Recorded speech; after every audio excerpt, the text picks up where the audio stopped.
Hey, welcome. My name is Bobby Alford, and this is Charlie Jewett. I am teeing this up today because I am the first official merit certified planner to come out of Charlie's curriculum. Woo! He is my business partner, my mentor. I have learned so much from this guy.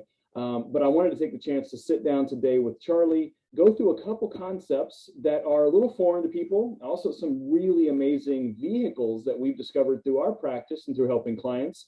I think we're up to about 3,000 people, families that we've impacted over the last few years, and Charlie's been doing this for much longer. But if you are new to the podcast, welcome.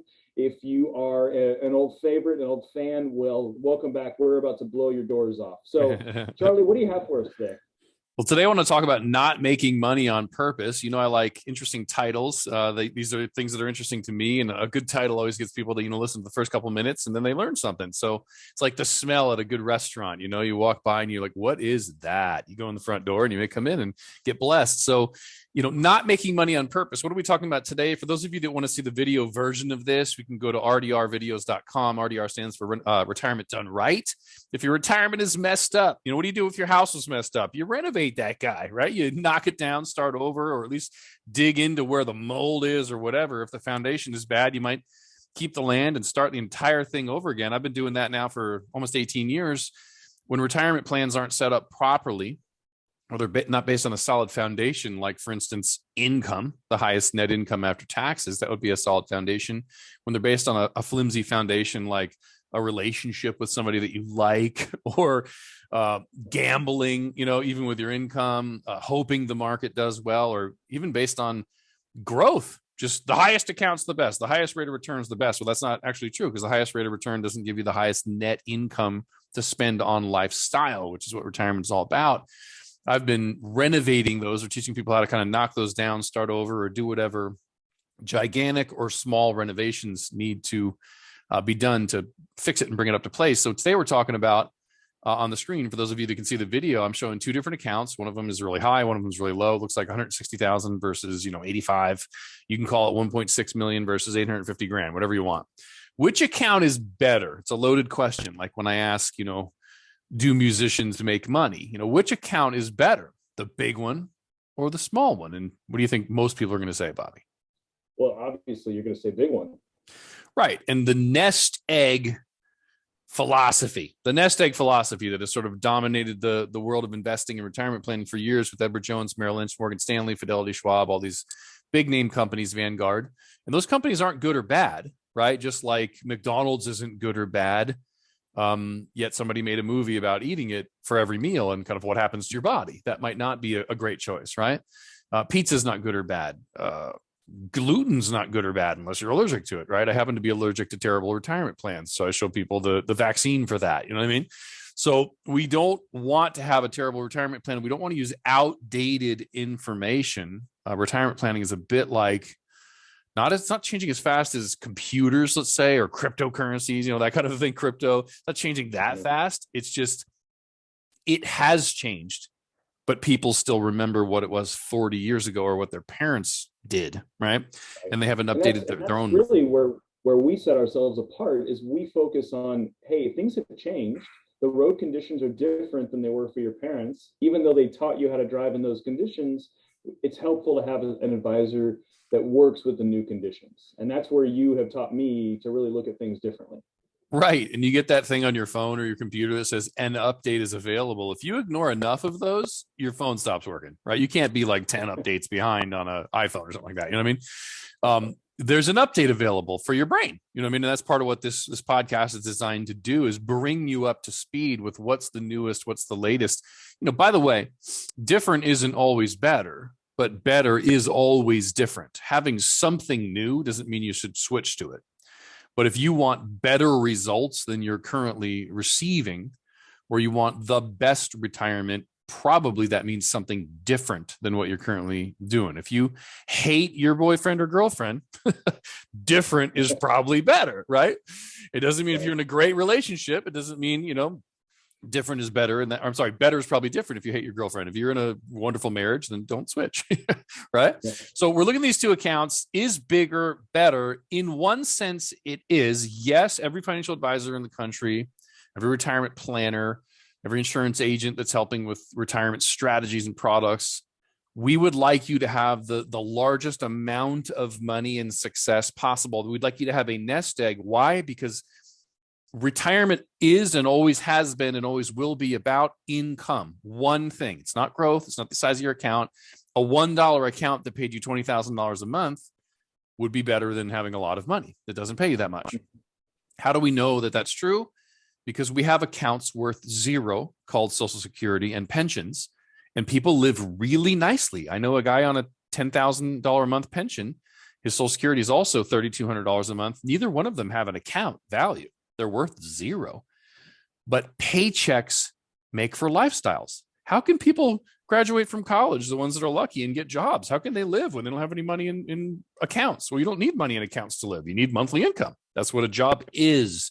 The replacement of a job, which we call retirement planning, the replacement of income is always income. It's monthly income. It just happens to be one of the ways. I mean, if you want to live on Social Security, if you can live on $1,200 a month, $1,700 a month, $2,300 a month, $3,200 a month, whatever, you can live on that.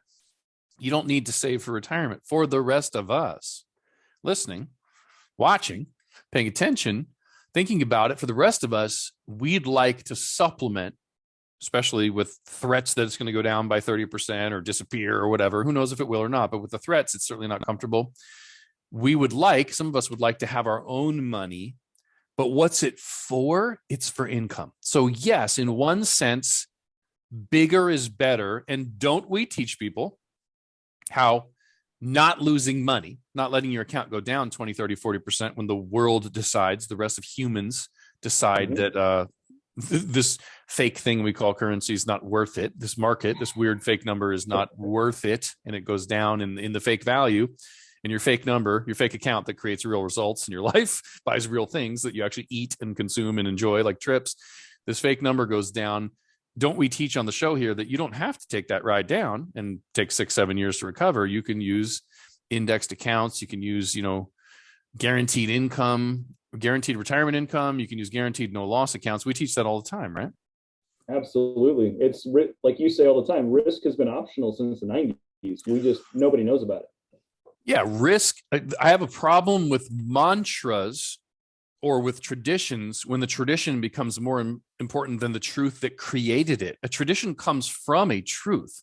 Like it's so true. Gravity. It's traditional that I sit down and expect my chair to hold me, or that I drop something, expect it to go on the ground, or whatever. That's sort of traditional because it's got 100% success.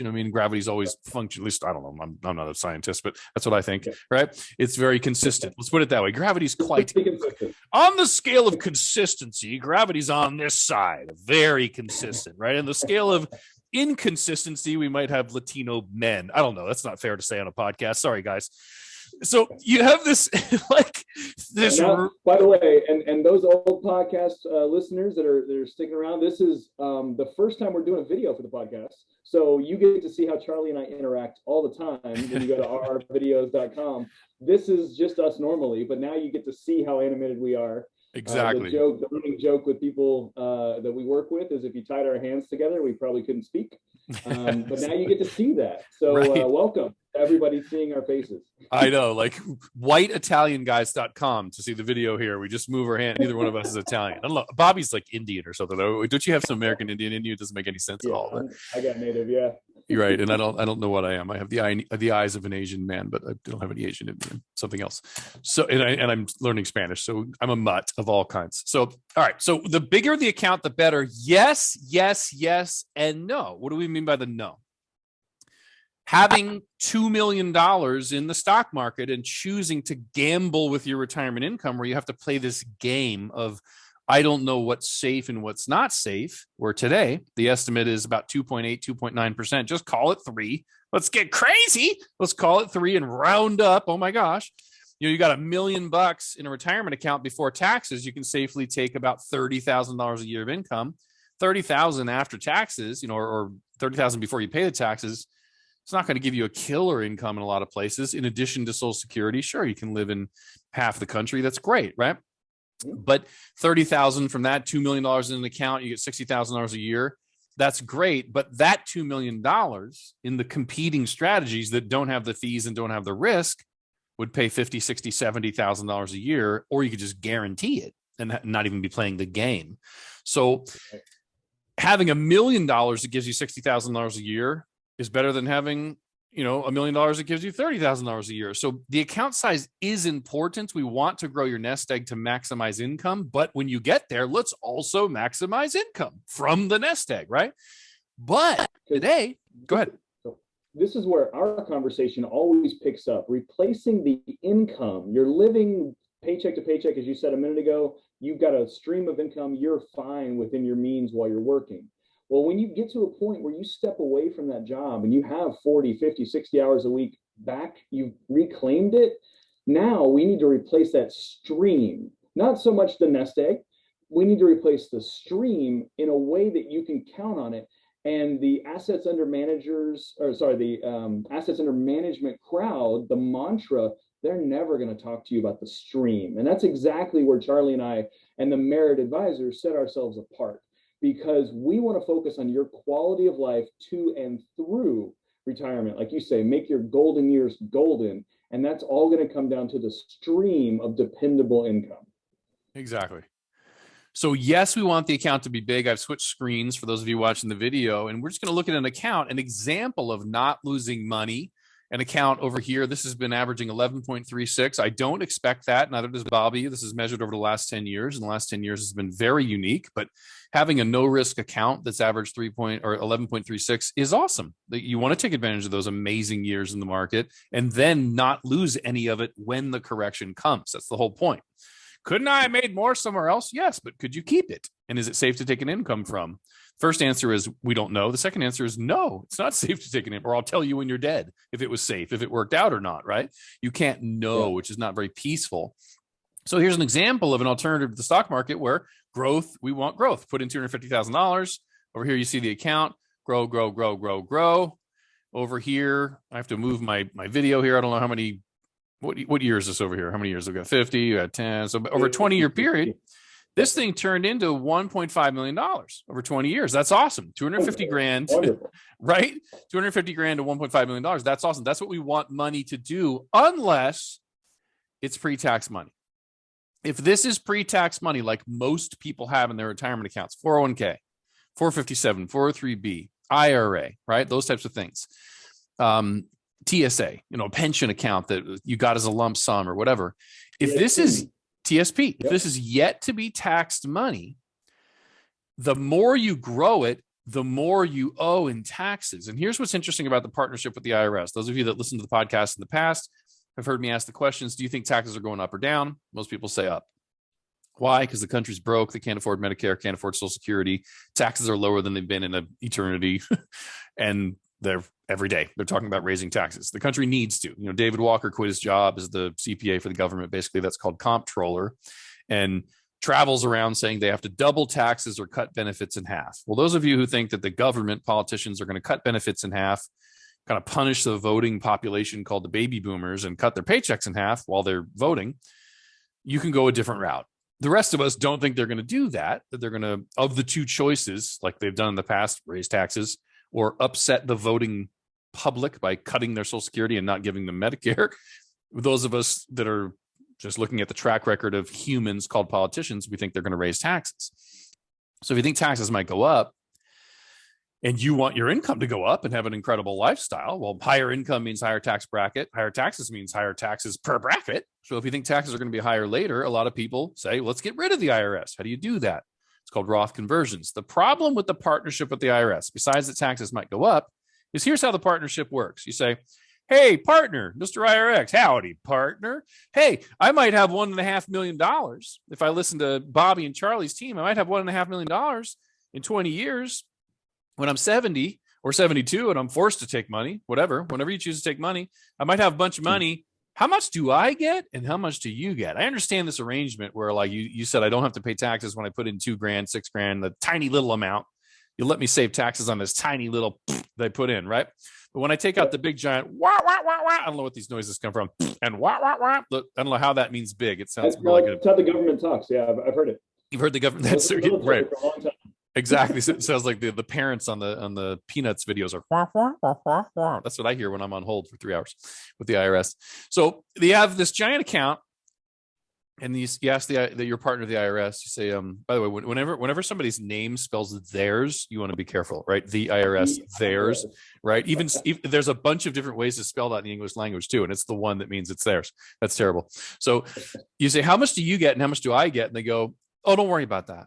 No, I am worried about that. Like, this is a long-term partnership. The money gets bigger. If I make smart decisions, or with Bobby and Charlie's team, it never goes backwards. It's always going to be the same or bigger. Bigger's the probability. If it's going to be really big, how much do you get and how much do I get when I need it the most? When I don't even have a job anymore and I have to live forever. Mystery medical expenses, mystery inflation, mystery amount of time I'm going to live. I really need to know how much you get, how much. There's a lot of variables. Let's make sure you're not one of them. How much do you get? How much do I get? And they go, that's not how we run the partnership. The way we run the partnership, and we always have, is that we wait until then, we look at our bills, and then we tell you how much of your money we get and how much you get to keep for that difficult time in your life during retirement. You go, wait, hold on, time out, big boy. I don't know if the IRS is a boy but big girl just sounds offensive. I don't know, big boy, right? Girls don't talk to each other that way. Only men, like, hey, what's up, fatso? You don't hear that with the ladies. They're kinder. We don't do that.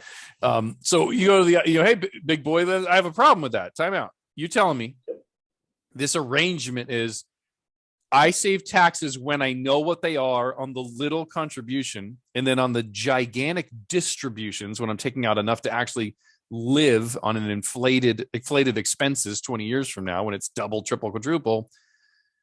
You're not going to tell me what the taxes are, and they're based on your bills and whatever you can force through Congress at the time, based on the needs of not just my family. Like, my retirement plan is about me and my family.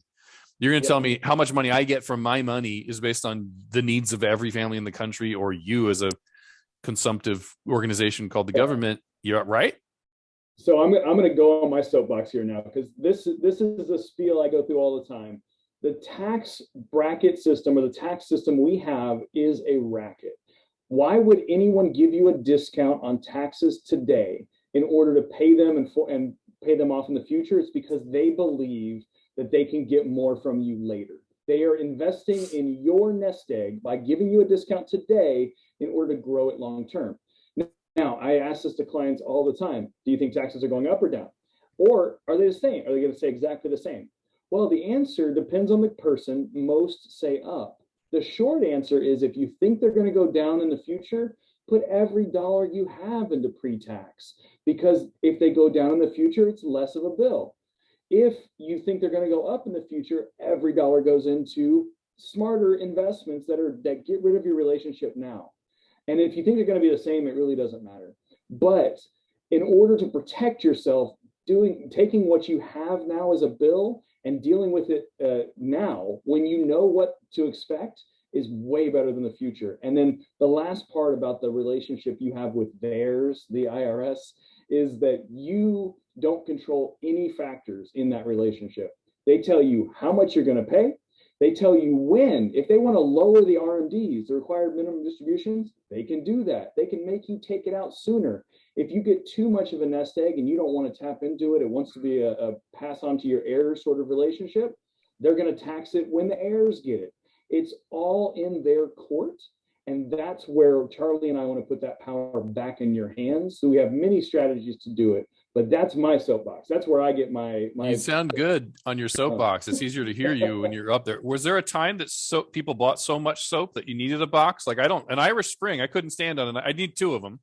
The boxes are little. Was there a time that soap was sold, that we have this expression, stand on your soapbox, that soap was sold in giant boxes? Yeah, it must have been horse soap, like carried around to the horses and clean them there. And stand up on it. Quantities. Right, for people preaching sermons to horses, it's stand on their horse box for some reason. Okay, so I wrote, for those of you watching the video, I wrote in the second, you put $250,000 into a really good no loss account, and in year 2 it's worth 305 on the historical returns here. By year 20, it's worth $1.5 million. Well, if you wanted to get rid of the IRS, which is called Roth conversions, we're not going to do a show on Roth conversions, but the way you break the partnership, just like how do you leave a marriage? It's called a divorce proceedings, right? The way you break the partnership with the IRS that says, in the future, you get to decide what your bills are and then take as much of my money as you can get passed through Congress, no matter how big it is. The way you break that partnership is called Roth conversions. You either all in one year or slowly convert to Roth from IRA to Roth IRA. And it doesn't matter if you have 401ks, 457s, TSPs, all that, wherever you move them. The first time you move them, they become an IRA, and then you do Roth conversions. Well, if taxes don't go up, if they're just 33%, now that might be high, might be low, it doesn't matter. I just easy math. If taxes don't go up over the next 20 years, then a third of the $300,000 account's about $100,000 to get rid of the IRS. If you wait till it's worth $1.5 million, it's about $500,000, $500,000. But if taxes do go up and you're taking out big chunks of money and putting you in the higher brackets, this could be $600,000, $700,000, $800,000. So normally speaking, yes, everybody in the industry, including our team, wants to grow your accounts to the largest number. We believe that we do it better without losses. And it's not some weird narcissistic arrogance where we look at ourselves and say, we're better than the other guy. There's math involved, like a bigger number is better. We do that as well. Right. Not on video. Although we always dress like you told him, this is what every day looks like. Like we dress like Leave It to Beaver. We dress like this all the time, not just on video. I always wear button up. Well, I'm not wearing a tie, so that's good. So yes, normally the account being bigger, but what I want to show you is how there are times, very much on purpose, and it's not just us, the companies that are creating these tools are thinking for you. They're playing the game really well. The entire code, the IRS code, they're not even an enemy, but the opponent giving us the rules for how we win. Literally, like 40 pages is how you fill out your tax return. The rest of I don't know how many pages it is, but it's like 40 times more words than the Bible, right? The rest of it is, hey, here's how to win. Here's how to not pay taxes. It's a game. Now, I don't like reading. I don't like reading how to play Sorry when I forget, or Monopoly, or any of those games. Like when I get a new game, I don't like reading it, but it helps to read and know the rules and understand them, right? So for those people that understand the rules, there are literally accounts today for pre-tax money where the entire goal is that your account does not grow. Wait, time out, Charlie. I thought you guys were retirement planners and compound interest was the eighth wonder of the world, and you're trying to grow your accounts, not your gut. I don't know what that has to do with anything, but yes, you don't want a big gut. You want a big bank account, a big retirement account.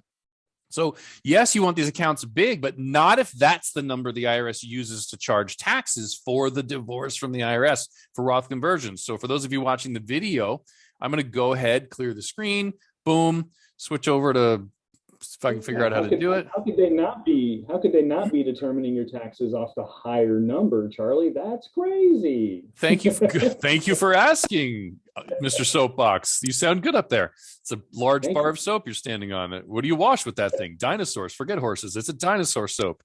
So you go over here and say, here's a competing. Now, I don't care about these companies. Right. So we looked at Athene, which I use all the time. We looked at Allianz, which I use all the time. There's 5 or 6 other amazing companies.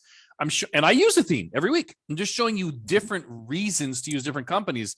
One of the things we've been doing a lot, because remember, retirement, you don't know what's going to happen. I don't know what's going to happen. Bobby doesn't know. Your advisor doesn't know. The market doesn't know. Long life, short life, rough life, sick life, and into the next life. You have to be ready for all of it.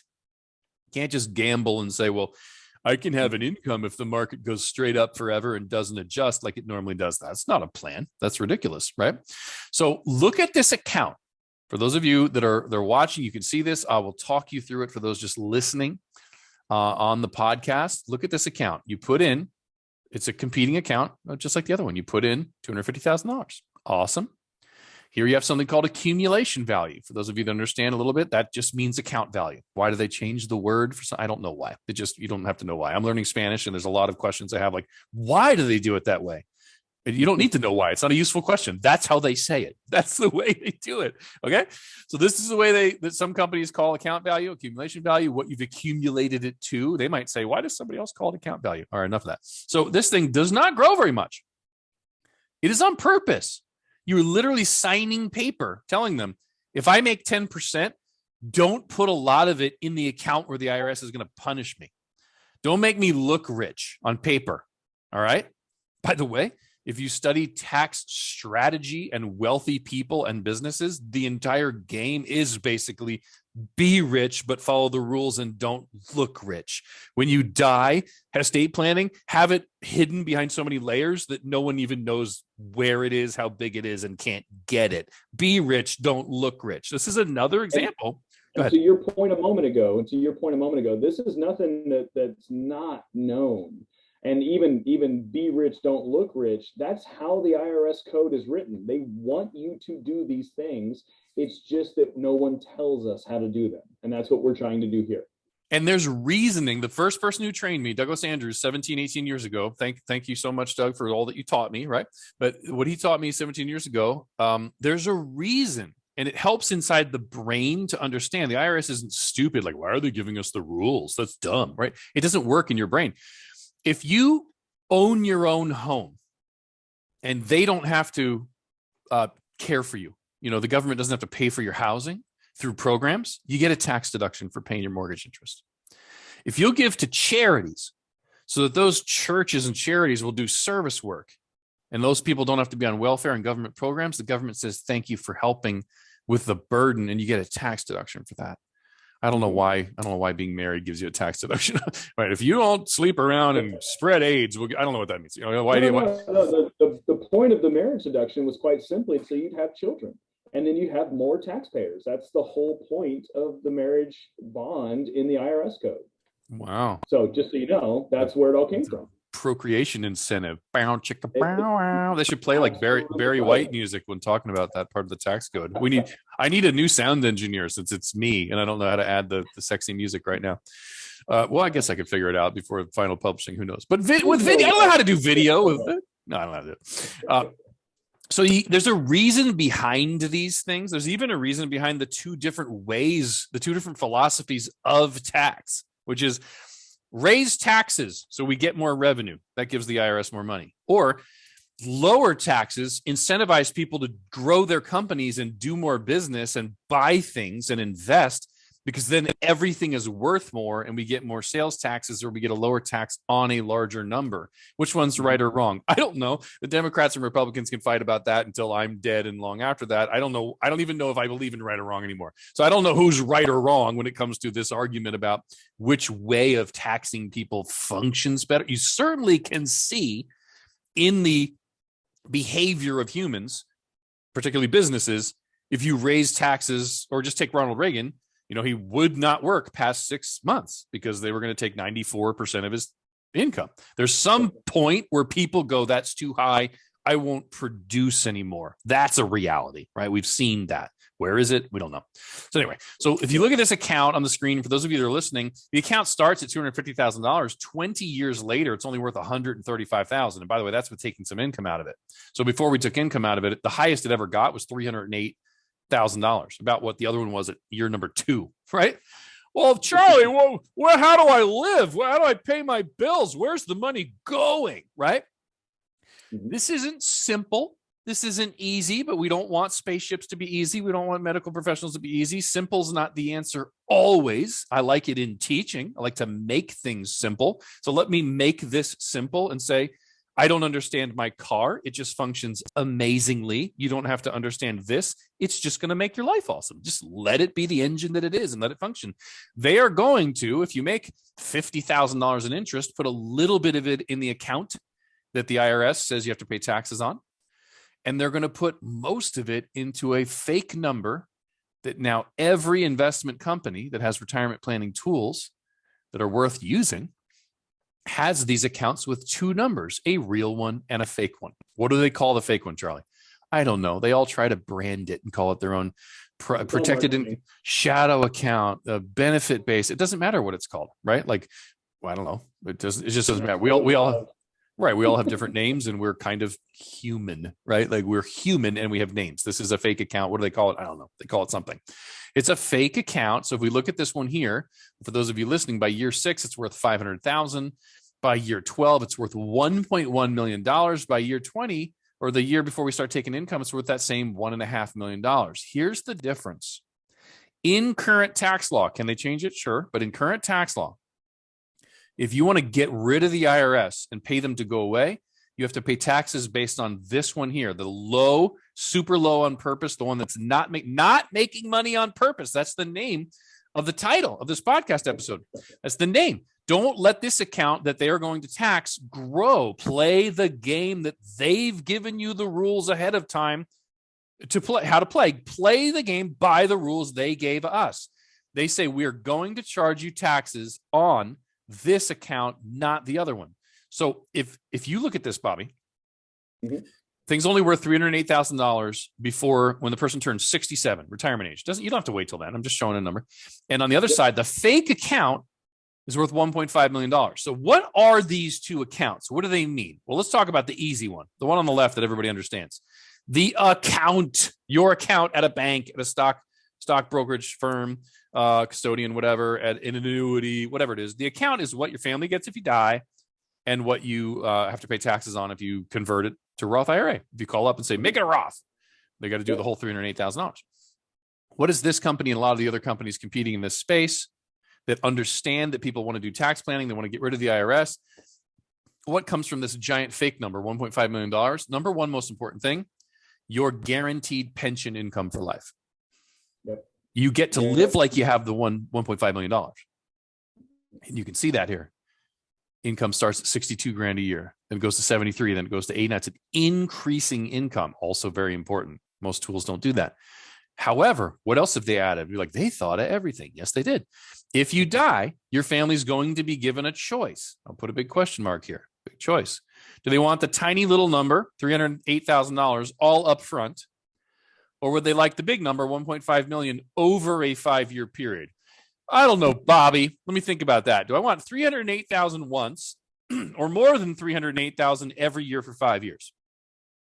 They've created a death benefit. And yes, we do in our firm use this as a life insurance alternative for uninsurable people, or to create long-term care type accounts. It's not a long-term care policy, but turning on $60,000 a year of guaranteed income, doesn't that give you $5,000 a month to pay for whatevs, right? That can be long-term care, right? So this can be a death benefit of $1.5 million. It create a rip and high income based on $1.5 million. Okay. Emergency fund, not really. Your account's only worth $308. You need to do that in a different part of your nutritional plan, right? You've got to have something else that's doing the liquidity piece, or the what if I want to buy a smoking hot piece of real estate. That's something coming from somewhere else. This is take care of really high income, really high death benefit, really, really, really low account for what? For Roth conversions. I'm going to clear the screen one more time.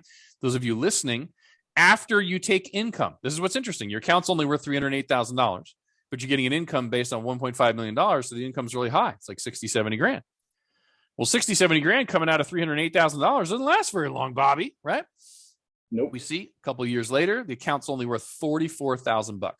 Again, you can see the video at rdrvideos.com. That stands for Retirement Done Right Videos, rdrvideos.com. It's the YouTube channel where all these videos are going.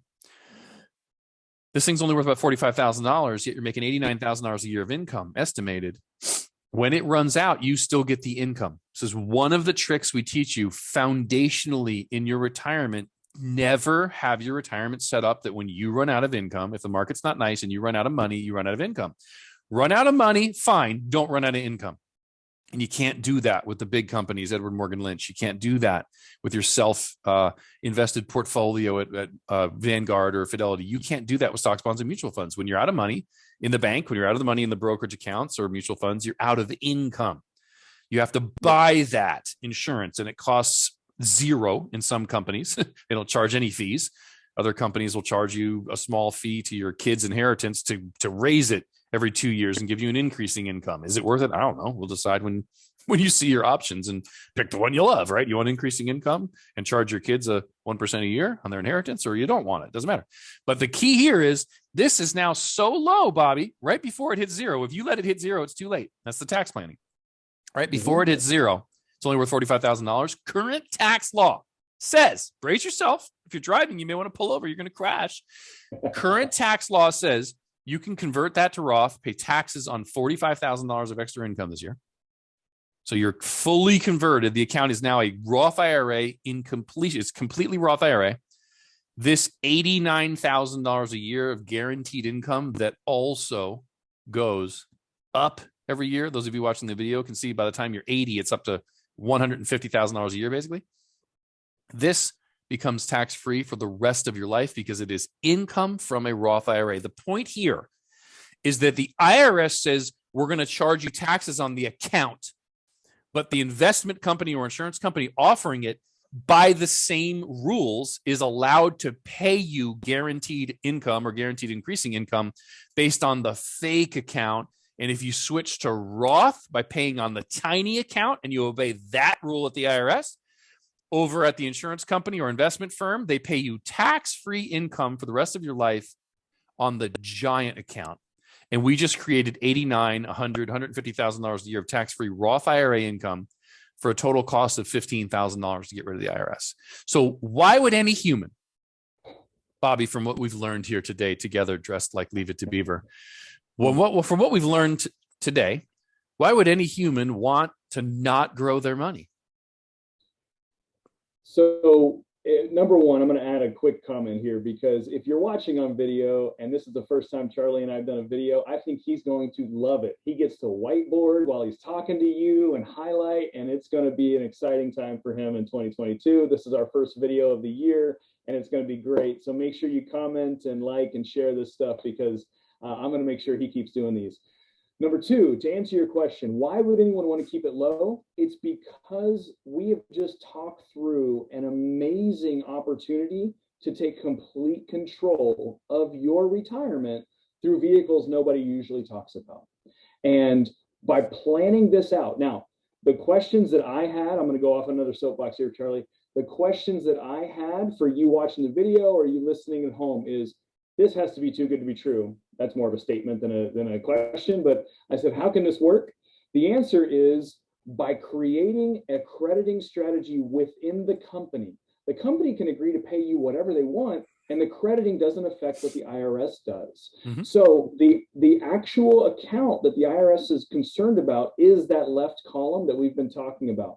It is the column that's growing at 50% of the market returns, and that's fine. But the other column, the credited column, what each company calls different, an income, a nest egg, a warm fuzzy feeling, whatever they want to call it, that's what they're going to pay your guaranteed income off of. And it does not matter what the IRS thinks of that column. That's you, and that's what an annuity or life insurance agreement is. It's you and the company agreeing to something. In this case, the IRS is concerned about that left column, and we have beautiful strategies built around Roth or converting anything. But in the right column, you have now taken control of your family's retirement and basically the rest of your life. Whether you turn this on at 50 59 and a half, or you turn this on later on in life because you're going to live to 300, that's fine. But the idea is that you take control, and that's absolutely what this will do for you and your family because of people like Charlie and I bringing this to your attention. Exactly. And I think we might even have something like this in California, but let me make up a mystery version of it, whether we have it or not. Here is, imagine you buy a piece of property and they say your property taxes are based on your purchase price and they will never go up. That's a tax arrangement. You say, but if the house appreciates and you sell it, you get to keep that huge giant value, but your property taxes were based on the low number. That's an example of two different numbers where one's not going up with the other one. All that these companies have done is say, what is the IRS? What are the rules? How do we use the rules to give retirees or investors what they really want? Why? These are capitalistic companies. The why is so that you will give them your money and they can make a profit on it, make an arbitrage. They use arbitrage models. So they can hold your money for 20, 30, 40, 50, 60 years, hopefully until you're dead. We understand what they want, the investment companies, insurance companies want. They want people transferring giant accounts and doing all of their saving with them to get our money away from stock, bonds, and mutual funds that have the history, have the track record, have the comfort level, and have the relationship where the ridiculous advisor who's crushing you takes you out for golf and breakfast, and therefore you are afraid to leave him, which is a reality I deal with every day of my life, people being afraid to leave their friend who's hurting them. That whole reality, they have all that. So what do they have to do to get you to move all your money over to them? give you exactly what you want. Has every company in the world that wants your money done a good job creating what you want? No. All the companies that have crappy products don't. Are there some places, some companies, like for instance, the number one company in the retirement planning space for this type of tool? Why are they number one? The company that gets the most money. Have they done a good job giving the consumer, the investor, the retiree, the pre-retiree, all of what they might want? The answer is yes, by just studying the tax code, studying retirees or investors and saying, what are they each, what are the rules and what do they want? That's all we're talking about. A marriage of, is there reason you want to have a big account? Yes. High income that lasts forever. They take care of that with a fake account. Is there a reason that you'd want to have a low account? Yes. Roth conversions, so you don't pay a lot of taxes. The problem is a low account doesn't give you high income. It doesn't last forever. Can we have the best of both with some complexity, some thought, like hiring a nuclear scientist or whatever to come in and structure an amazing house that you don't understand how it works, but you walk in the room. I guess we just have this now with Siri or whatever, with like smart houses. Now we already have it, right? We don't need the nuclear scientist. But can you use intelligence and technology to make really cool things in life? The answer is yes. We now just have that in the retirement planning space. So who's this for? By the way, if you already have ridiculously high IRA balances, like over $1 million, there's other rich person strategies where you can pay like 1/10 of the taxes for Roth conversions. That's easy. That's like a piece of cake. But for somebody that has normal size accounts, let's say under $1 million down to 20 grand or whatever, and they're yet to be taxed accounts, and you would like to have ripping high increasing income, but have it be tax free because you're afraid that taxes are going to go up in the future. That's who this is for, Bobby. Absolutely.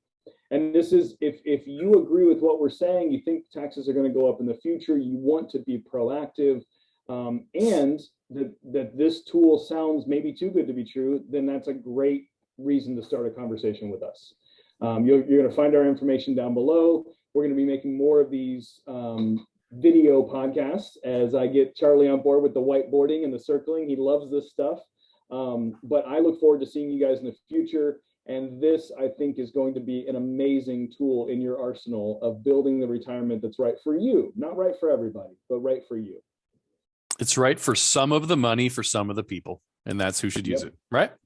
Awesome. Well, the reason, Bobby, I'll go ahead and take over for the ending, because the reason we do this, the reason we switched to video, the reason Bobby is here as the first, graduate of the merit planning certification and running the team, the college, for merit planning and for renovating retirement certified individuals. The reason we do this is because we think you people are the best. Woo, peace. Peace. Love it.